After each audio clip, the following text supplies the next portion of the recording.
আসসালামু আলাইকুম, স্নেহা কিচেনে আপনাদেরকে স্বাগত জানাচ্ছি। আজকে আমি বেসন দিয়ে লাড্ডু তৈরি করে দেখাবো। তো এখানে আমি 1 কাপ বেসন নিয়েছি একটু লবণ, দিয়ে দিচ্ছি একটু জাফরান, এতে করে কালার আসবে। আর এখানে আমি 1 কাপ পরিমাণে পানি দিয়ে এটাকে গুলিয়ে নেব।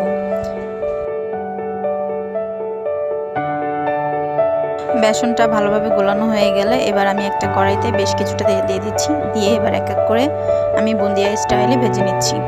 আপনারা চাইলে একটা চামচের সাহায্য করতে পারেন। তো এখানে আমি বুন্দিয়াগুলো এবার তুলে রাখছি। এবার এগুলোকে আমি ব্লেন্ডার করে নেব। তো বন্ধুরা, আমার রেসিপি যদি আপনাদের ভালো লেগে থাকে তাহলে প্লিজ চ্যানেলটি সাবস্ক্রাইব করবেন, লাইক কমেন্ট শেয়ার করবেন।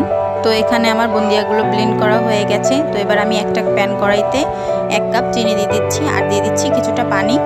এবার এটাকে আমি নেড়ে চেড়ে এর মধ্যে আমি একটু দিয়ে দিব জাফরান, এতে করে কালারটা কিন্তু দারুণ আসবে। আর দিয়ে দিব কয়েক ফোঁটা লেবুর রস। লেবুর রসটা দিলে আমার লাড্ডুটা বেশি একটা হার্ড হবে না। তো এটা আমি সের জন্য ইউজ করছি। এবার আমি সেই বুন্দিয়ার গুঁড়িগুলো দিয়ে দিচ্ছি। এবার দিয়ে খুব ভালোভাবে নেড়েচেড়ে নিতে হবে।